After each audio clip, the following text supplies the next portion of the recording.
Hey guys, John V from PhoneArena. You're watching our video review of the BlackBerry Classic. It's a modern spin on a timeless classic, and this is a device that's going to mostly appeal to die-hard BlackBerry users.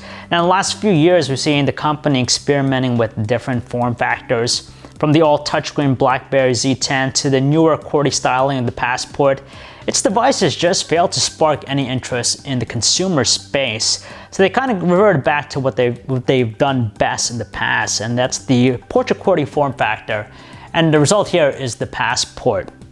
Now, visually, it has a lot of similarities to the 2011 made BlackBerry Bold 9900, but it's on a larger scale, of course. Bigger handset overall, larger footprint, bigger battery, larger display too.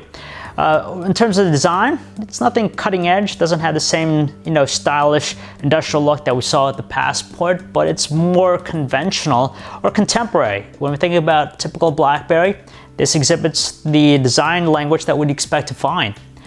So you could say it's, quite generic looking. Now, the handset has a 3.5-inch 720 by 720 display. While it's nothing cutting edge, it's still good enough for things like fine details in the web browser, nice viewing angles, neutral color reproduction. Our biggest issue here is just the size in itself. It's just tiny. And with that, we just have this constant issue of minimizing applications by accident. Especially in the web browser, as we're scrolling vertically, we just have this habit of flicking our finger from the bottom up, and in turn, it just causes the app to minimize. Now, you could tell here they've gone back to the styling of the BlackBerry Bold keyboard layout, as opposed to the new one that we saw with the Passport. They tried to reinvent the QWERTY, but that didn't quite pan out. And it's nice that they've gone back to this style, because this is arguably the best style to go with. You have the same sculpted keys from before, the stainless steel band separators, and the fantastic tactile response, which made the Bold devices so awesome to use. And with this, it's the perfect typing keyboard, so you get a lot done with it. It's running BlackBerry OS 10.3.1, the most up-to-date version of the platform.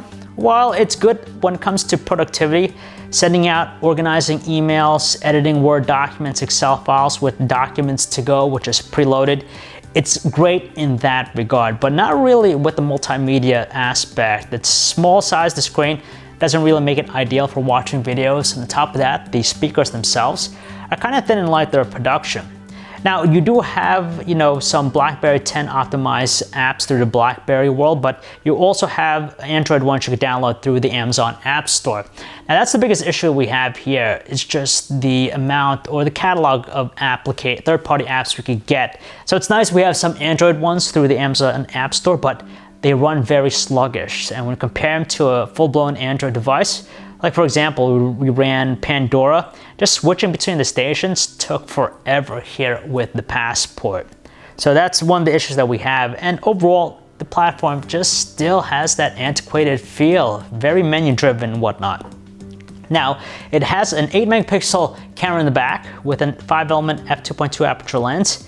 And for the most part, it takes some decent looking still shots. You get some sharp edges, good detail, nice colors outdoors.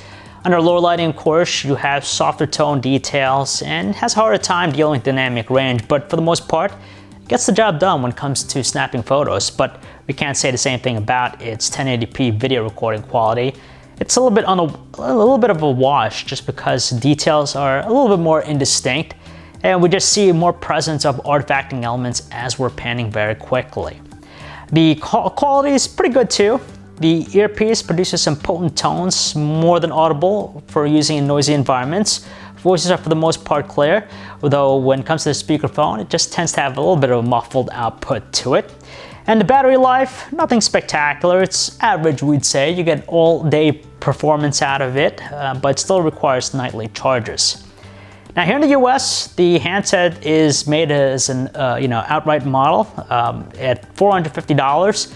If you're in Canada, that's $500 to pick up this handset. Now, on paper, that cost seems to undercut many of its main rivals or some of the notable smartphones in the space. We gotta think about this. The handset itself doesn't support any cutting-edge hardware, and you could say the hardware inside is kind of dated, and the design is not necessarily new. We've seen this before, a few years back. For a productivity-centric smartphone, this is again going to appeal only to those die-hard BlackBerry users. If you own a Bold 9900, it's worth the investment to upgrade to this. But if you're coming from, let's say, like an iPhone or a Galaxy or even a Windows phone, it's going to be a tougher transition just because the platform experience is so underdeveloped compared to what we see with its rivals.